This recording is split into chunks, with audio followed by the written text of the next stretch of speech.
Hello students, welcome to BSc best online class. तो इस video में आपको पढ़ाऊंगी घोंगा, यानी पाइला कहते हैं इस इंग्लिश में, या स्नेल।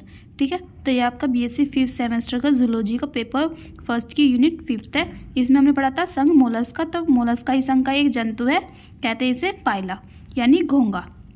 तो देख लेते हैं कि ये घोंगा होता क्या है। पहले इसका चित्र दिखा देती हूँ मैं आपको। ये है, ये स्नेल आपने देखा ही होगा। ठीक है, तो इस पे क्या होता है, स्नेल होती है, उसके ऊपर एक कवच पाया जाता है। ठीक है, तो ये शैल है इसकी ऊपर की। तो देख लेते हैं, पहले थ्योरी पढ़ेंगे फिर इसका डायग्राम समझेंगे। तो ये कौन सी संघ का जंतु है, मोलस्का संघ का। वर्ग कौन सा इसका, गैस्ट्रोपोडा। तो ये तालाबों, झीलों व नम स्थानों या पानी भरे खेती में रेंगते हुए पाए जाते हैं। जो हमारे पाइला हैं वो कहाँ पाए जाते हैं, तालाबों में, झीलों में या नम स्थानों पर पानी भरे खेतों में रेंगते हुए पाए जाते हैं। नेक्स्ट है शरीर कोमल व शरीर पर सर्पिल खोल चढ़ा होता है। या जी इसका जो शरीर है उसके ऊपर क्या होता है, खोल यानी शैल होता है। जो खोल होता है वो किसका बना होता है, CaCO3 यानी कैल्शियम कार्बोनेट का बना होता है। खोल में एक छिद्र होता है, यानी जो खोल है उसमें एक छिद्र होता है जो ढक्कन के द्वारा बंद होता है, जिसमें से पाद बाहर आते हैं। तो इसमें जो हमारा पाइला है उसमें ये खोल है यानी इसका शेल है, इसमें एक छेद पाया जाता है जिसमें से ये बाहर आता है, यानी इसके पैर बाहर आ जाते हैं। ठीक है, तो ये जो खोल है वो किसका बना होता है, कैल्शियम कार्बोनेट का, CaCO3 का। ठीक है, इसमें ये लिखा है CaCO3।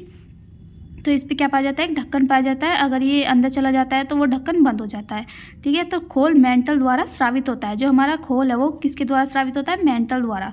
नेक्स्ट है देह भित्ति पर लिफाफे नुमा संरचना को मेंटल प्रवार कहते हैं। जो हमारा देह भित्ति है यानी पाइला की जो देह भित्ति है उस पर लिफाफे नुमा संरचना को मेंटल कहते हैं, यानी जो हमारा खोल है उसे क्या कहते हैं, मेंटल। तो घोंगा का जो मेंटल होता है वो कड़े कवच का निर्माण करता है। ठीक है, जो उसका शैल है इसे क्या कहते हैं, मेंटल। ठीक है, शैल को मेंटल कहते हैं और मेंटल जो है वो कड़े कवच का निर्माण करता है, यानी इसे सुरक्षा प्रदान करता है। पाइला में एक गोलाकार आकृति एवं पीले भूरे रंग का बाह्य कंकाल पाया जाता है जो कवच कहलाता है। ठीक है, यही है। ठीक है, कवच। नेक्स्ट है ये पाइला में मुलायम शरीर की रक्षा करता है। तो ये रक्षा करता है इसे एप्पल स्नेल, यानी इसका दूसरा नाम क्या है, एप्पल स्नेल कहते हैं इसे, यानी सेवाब घोंगा, सेवाब। ठीक है, सेवाब घोंगा भी कहते हैं, इसका दूसरा नाम है सेवाब घोंगा, यानी एप्पल को कहते हैं हम सेब। ठीक है, स्नेल का मतलब घोंगा, यानी सेवाब घोंगा कहते हैं। नेक्स्ट है विकास के दौरान मरोड़ यानी टेंशन होता है। तो इसके जो विकास होता है तो उसमें क्या होता है, मरोड़ होती है और इसे कहते हैं हम इंग्लिश में टेंशन। ठीक है, तो ये इसका डायग्राम। तो पहले थ्योरी देख लेते हैं फिर इसका डायग्राम अच्छे से आपको समझ में आ जाएगा। ये जल व थल दोनों जगहों पर पाया जाता है, इसलिए इसे उभयचरी जंतु कहते हैं। तो ये जल में भी और स्थल में यानी जमीन पर भी पाया जाता है, इसलिए इसे कहते हैं उभयचरी जंतु। उभयचर का मतलब है जल में भी और धरती पर भी पाया जाता है। ठीक है, इसका जंतु वैज्ञानिक नाम क्या है, पाइला ग्लोबोसा। ठीक है, जंतु वैज्ञानिक नाम है इसका पाइला ग्लोबोसा। तो ये इंपॉर्टेंट है, याद रख लेना। सिर पर दो जोड़ी स्पर्शक पाए जाते हैं। बड़े जो होते हैं उनसे कहते हैं, जो बड़े जोड़ी में एक जोड़ी आई होती है, यानी जो हमारे स्पर्शक है वो कितने, 2 जोड़ी। एक जोड़ी है उसमें आई पाई जाती है यानी आँख होती है, यानी एक जोड़ी कितनी कैसी होती है, उसमें आँख पाई जाती है। और जो दूसरी है उसके ऊपर वाले सिरे पर क्या होती है, छोटे वाले जो हमारे स्पर्शक हैं उसमें क्या पाई जाती है, ये सूंघने का काम करते हैं। ठीक है, छोटे एक जोड़ी जो होते हैं टेंटिकल्स वे सूंघने का काम करते हैं, यानी स्पर्शक, यानी टेंटिकल्स को स्पर्शक कहते हैं। ठीक है, एक जोड़ी में आई और एक जोड़ी में सूंघने के काम आते हैं वे। ठीक है, नेक्स्ट है नीचे मांसल पाद होते हैं, यानी इसमें क्या होता है, छोटे छोटे पैर पाए जाते हैं जिसमें से अनेक पैडल ग्लैंड सेल पाई जाती है, यानी सब में एक एक पैडल ग्लैंड पाई जाती है। इसके कवच में 6 चक्र लगभग होते हैं। अभी मैं जब डायग्राम समझाऊंगी जब बताऊंगी आपको 6 चक्र कैसे होते हैं इसमें। ठीक है, सबसे छोटा वाला एवं प्रारंभिक चक्र, जो सबसे छोटा होता है वो प्रारंभिक होता है, के शिखर पर उपस्थित होते हैं, यानी सबसे छोटा सबसे शिखर पर उपस्थित होगा, फिर बड़े होते चले जाएंगे। यह लार्वा द्वारा बनाए गए प्रशंक यानी प्रोटोकोना या प्रथम कवच का निर्माण करता है। ठीक है, जो हमारा छोटा वाला है वो किसका निर्माण करता है, प्रशंक का। ठीक है, नेक्स्ट है एक चक्र के बाद उत्तरोत्तर चक्र का आकार बढ़ता, यानी जैसे ऊपर का सबसे छोटा फिर बढ़ता चले जाएंगे, ऐसे बढ़ते चले जाएंगे। ठीक है, तो ये है चक्र। ठीक है, और अंत में क्या होता है, एक सबसे बड़ा देह चक्र पाया जाता है, यानी सबसे बड़ा नीचे की साइड पाया जाएगा।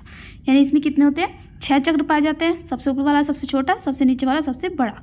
तो कवच एक कोष्ठी होते हैं। जो हमारे कवच है वो कैसे होता है, एक कोष्ठी होता है, क्योंकि इन चक्रों में बीच पट नहीं पाई जाती, यानी इनके बीच बीच में पट नहीं पाए जाते, इसलिए एक चक्र कहते हैं इन्हें। बाहर की ओर ये भिन्न भिन्न चक्र रेखाओं द्वारा चिन्हित होते हैं।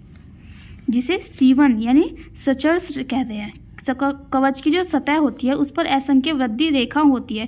जो हमारे कवच है उस पर बताऊंगी मैं आपको डायग्राम में, असंख्य वृद्धि रेखाएं होती है जो छिद्र के तट के समांतर फैली होती है।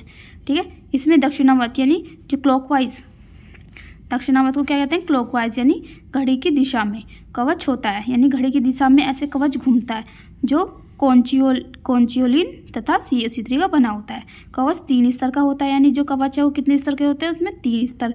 बाह्य को क्या कहते हैं, परिकवच से कॉन्चियोलिन का बना होता है, यानी जो हमारा बाह्य कवच है किसका बना होता है, कॉन्चियोलिन का। और जो मध्य है उसे कहते हैं ओस्ट्रेकम जो CaC3 का बना होता है। थर्ड इसमें होपा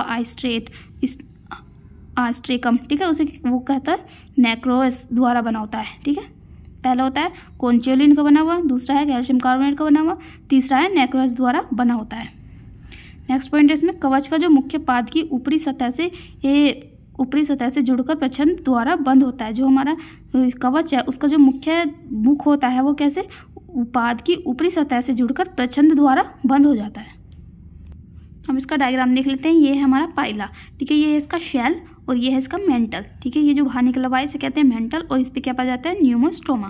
ठीक है, तो ये है इसका शेल, ये खाली शेल है। ठीक है, इसके अंदर जीव पाया जाता है। ठीक है, ये है ओपरकुलम, यानी इसका जो खुला हुआ भाग होता है उसे कहते हैं ओपरकुलम। उसके ऊपर वाला भाग ओम्बिलिकस कहलाता है। उसके ऊपर जो है ये लाइन्स ऑफ ग्रोथ, यानी ये जो लाइन है ये लाइन्स ऑफ ग्रोथ कहलाती है।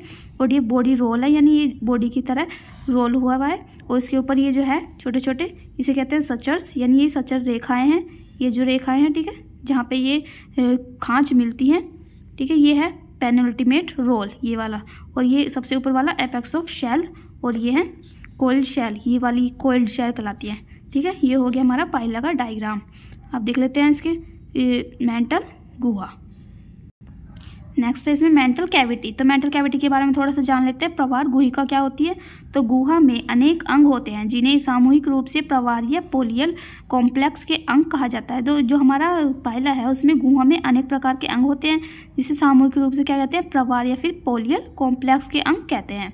नेक्स्ट है प्रवार गुहिका में दाएं और मोनोपेक्टिनेट यानी टेनिडियम यह गिल तथा इसके बाईं ओर मलाशय होता है। तो दाएं ओर तो पाया जाएगा इसमें टेनिडियम यानी मोनोपेक्टिनेट, और बाएं ओर क्या पाया जाएगा इसमें मलाशय। ठीक है, नर और मादा जननिक वाहिनी मलाशय के निकट जनन छिद्र द्वारा खुलती है। ठीक है, तो नेक्स्ट है इसमें शीशन के आधार पर अधोक्लोम ग्रंथि, यानी जो शीशन होता है उसके आधार पर क्या पाई जाती है, अधोक्लोम ग्रंथि यानी हाइपोब्रैंकियल ग्लैंड होती है, और जो स्राव यानी मैथुन में सहायक होती है। नेक्स्ट है छत के नीचे, जो हम इसका छत है उसके नीचे क्या पाए जाते हैं, फुफ्फुस कोश पाए जाते हैं, यानी इसके फेफड़े पाए जाते हैं जिससे ये श्वसन करता है। यह श्वसन में सहायक होते हैं। ठीक है, फुफ्फुस कक्ष में बाईं ओर प्रवाह से निकली हुई एक बाइपेक्टिनेट जलिक्षिका होती है। यह संवेदी अंग है। जो हमारे फुफ्फुस है उसके बाईं ओर क्या पाई जाती है, एक बाइपेक्टिनेट जलिक्षिका पाई जाती है जिसे जो संवेदी अंग होती है। अब देख लेते हैं इसकी आंतरिक संरचना, यानी इसकी इंटरनल मॉर्फोलॉजी, इंटरनल। ठीक है, तो इसमें है पहला पाचन तंत्र। ठीक है, यानी इसका डाइजेस्टिव सिस्टम क्या है, तो पाइला की जो आहार नाल है उसमें एक कुंडलित नली है। यह 3 भाग की बनी होती है। जो पाइला है उसकी आहार नाल एक कुंडलित नली होती है और ये 3 भागों की बनी होती है। पहला है अग्रांत, बीच वाले मध्यांत, तीसरा है पश्चात।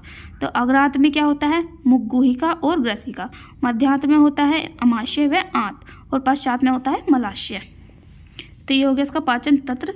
तो मुख गुहिका में जो होता है वो काइटिन वक्लित संरचना रेडुला होती है, यानी रेडुला की ऊपरी सतह पर असंख्य दांत होते हैं जो भोजन चबाते हैं। यानी जो हमारी मुख गुहिका है उसमें काइटिन वक्लित संरचना यानी रेडुला पाई जाती है। तो रेडुला की सतह पर क्या पाए जाते हैं, अनेक दांत पाए जाते हैं जो भोजन चबाने का कार्य करते हैं।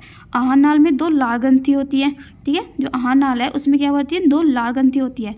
यह एक यकृत अग्नाशय, एक जोड़ी ग्रसिका कोष्ठ तथा एक जोड़ी मुख ग्रंथियां मुख्य पाचन ग्रंथि होती है जो भोजन के पाचन में सहायक है। तो ये सब चीज़ क्या है, पाचन में सहायक होती है।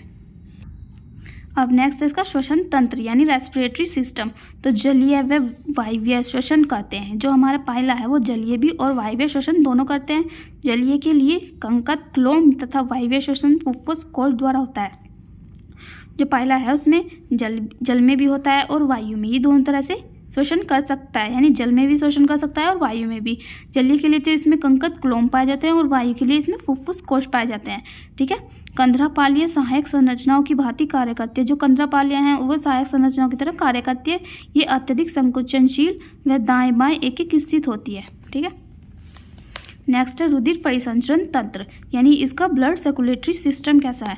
तो इसमें हृदयावरण, हृदय, धमनी, कोटरें तथा शिराएं पाई जाती हैं। तो इसमें ये सब चीज़ पाई जाती है। हृदय 2 कक्षों एवं अलिंद तथा एक निलय में बना होता है। जो हृदय है वो कैसा, एक अलिंद का और एक निलय का बना होता है। आगे की ओर शीर्षस्थ महाधमनी जो आगे की ओर होता है, यानी इसका जो रुधिर परिसंचरण तंत्र है उसमें हृदय में आगे की ओर क्या पाया जाता है, महाधमनी, और पीछे की ओर औतरंग महाधमनी में विभक्त होती है। ये दोनों असंख्य धमनियों में बटी होती है। नेक्स्ट है रुधिर का रंग हीमोसाइनिन वर्णक के कारण नीला होता है, यानी इसमें हीमोग्लोबिन नहीं है तो क्या है उसकी जगह हीमोसाइनिन। तो हीमोसाइनिन के कारण इसका जो रुधिर है यानी ब्लड है वो कैसा होता है, नीले रंग का होता है। नेक्स्ट है इसमें उत्सर्जित तंत्र, यानी इसका एक्सक्रीटरी सिस्टम। इनमें एक बड़ा उत्सर्जी वृक्कांक या बोजिनस का अंग पाया जाता है जो बाएं ओर स्थित होता है। तो जो मोलस्क का संघ है मैंने उसमें बताया था, इसमें उत्सर्जन के लिए क्या पाया जाता है, बोजिनस का अंग। ठीक है, नेक्स्ट है तंत्रिका तंत्र, यानी इसका नर्वस सिस्टम। इसमें युग्मित गुच्छिकाएं, संधानियां तथा इसके संयोजक तथा तंत्रिका सम्मिलित होती है। इसमें युग्मित गुच्छिकाएं, प्रमस्तिष्क गुच्छिकाएं, मुख गुच्छिकाएं, पार्श्वपदिक गुच्छिकाएं तथा अंतरंग गुच्छिकाएं आदि युग्मित गुच्छिकाएं पाई जाती है। तो इसमें युग्मित गुच्छिकाएं पाई जाती है, कौन कौन सी, ये सारी मैंने बताई। ठीक है, नेक्स्ट है इसका जनन तंत्र, यानी इसका रिप्रोडक्टिव सिस्टम। तो पहला है नर जनन तंत्र देख लेते हैं, यानी इसका मेल रिप्रोडक्टिव सिस्टम। इसमें कौन कौन से पार्ट पाए जाते हैं, पहला है वृषण, दूसरा है शुक्रवाहिनियाँ, सी है इसमें शुक्रवाहक, तीसरा है मैथुनांग, पांचवा है अग्रकुलोम ग्रंथि होती है। तो इसमें ये पांच चीज़ें पाई जाती हैं किसमें, नर जनन तंत्र में। तो वृषण में 2 शुक्राणु उत्पन्न होते हैं। तो जो इसका वृषण है उसमें 2 शुक्राणु उत्पन्न होते हैं। पहला है यूपाइरिन शुक्राणु, यानी पहला है यूपाइरिन और दूसरा है ओलिगोपाइरिन। तो जो यूपाइरिन है वो कैसा होता है, शुक्राणु सचल होता है, यानी चलता है, अपने आप गति कर सकता है तथा अंडे का निषेचन करता है, यानी अंडे का निषेचन ये यूपाइरिन करता है। और जो ओलिगोपाइरिन है यानी दूसरा है शुक्राणु, वो अचल होता है, यानी चल नहीं सकता और अंडे का निषेचन भी नहीं कर सकता। ठीक है, अब है इसका मादा जनन तंत्र, यानी इसका फीमेल रिप्रोडक्टिव सिस्टम। तो इसमें ये सारे पार्ट पाए जाते हैं, कितने 6। तो पहला है शाखित नारंगी अंडाशय, दूसरा है अंडवाहिनी, तीसरा है शुक्रपात, चौथा है गर्भाशय, पांचवा है योनि और छठा है अग्रकुलोम ग्रंथि होती है। अब इसका जीवन चक्र देख लेते हैं। पायला का जीवन चक्र, तो ये एक लिंगी होते हैं। एक लिंग का मतलब है नर अलग मादा अलग। तो पायला में वर्षा ऋतु में जनन किया जाता है, यानी वर्षा ऋतु में इसमें जनन होता है। मैथुन क्रिया में नर घोंघा का शीशन अपने आवरण सहित मादा की प्रवाह गुहिका में प्रवेश करता है। तो जो हमारा नर होता है घोंघा, उसका जो शीशन होता है वो किसमें, मादा की प्रवाह गुहिका में प्रवेश कर जाता है और जनन छिद्र में प्रवेश कर जाता है, जिससे नर में शुक्राणु मादा की शुक्रगाही में चले जाते हैं। ठीक है, नेक्स्ट है निषेचन। आंतरिक तथा भ्रूण का परिवर्धन मादा के शरीर के बाहर होता है, यानी निषेचन तो आंतरिक होता है लेकिन जो भ्रूण है उसका परिवर्धन यानी विकास जो होता है वो मादा के शरीर के बाहर होता है। मैथुन क्रिया के 2 दिन बाद अंडोत्सर्ग की क्रिया प्रारंभ होती है, यानी मैथुन के 2 दिन बाद अंडोत्सर्ग की प्रक्रिया प्रारंभ हो जाती है। अंडे जो होते हैं वो एक एक करके मादा के जननिक छिद्र से बाहर आ जाते हैं। ठीक है, यानी एक एक करके बाहर आ जाएंगे, जो मिट्टी से बने एक गुहिका में रख दिए जाते हैं। जो मिट्टी होती है उसमें रख दिए जाते हैं ये अंडे सारे। ठीक है, अंडे मदर की समान गोल होते हैं, मादा की समान। ठीक है, मादा के समान गोल होते हैं। परिवर्धन के समय भ्रूण के अंतरांग पुंज और कवच सर्पिल रूप से ऐंठन द्वारा कुंडलित हो जाते हैं, जिसके कारण शरीर असम्मित हो जाता है और अंडाशय से निकले हुए शीशन वयस्क घोंघे के समान होते हैं। यूनियो एक जलीय कवचयुक्त जीव है जिसे वाइवाल्व भी कहते हैं। जो ठीक है, समझ में आया। तो फिर क्या होता है, लास्ट में ये मिट्टी में छोड़ दिए जाते हैं अंडे और फिर ये विकसित होते रहते हैं। फिर क्या होता है, ये एक घोंघे के समान बन जाते हैं। लास्ट में उसे क्या कहते हैं, यूनियो एक जलीय कवचयुक्त जीव होता है, यानी ये जो यूनियो बन जाते हैं, यानी इसे पायला को यूनियो भी कहते हैं, इसका दूसरा नाम। ठीक है, ये है कवचयुक्त जीव होते हैं जिसे वाइवाल्व भी कहते हैं। ठीक है।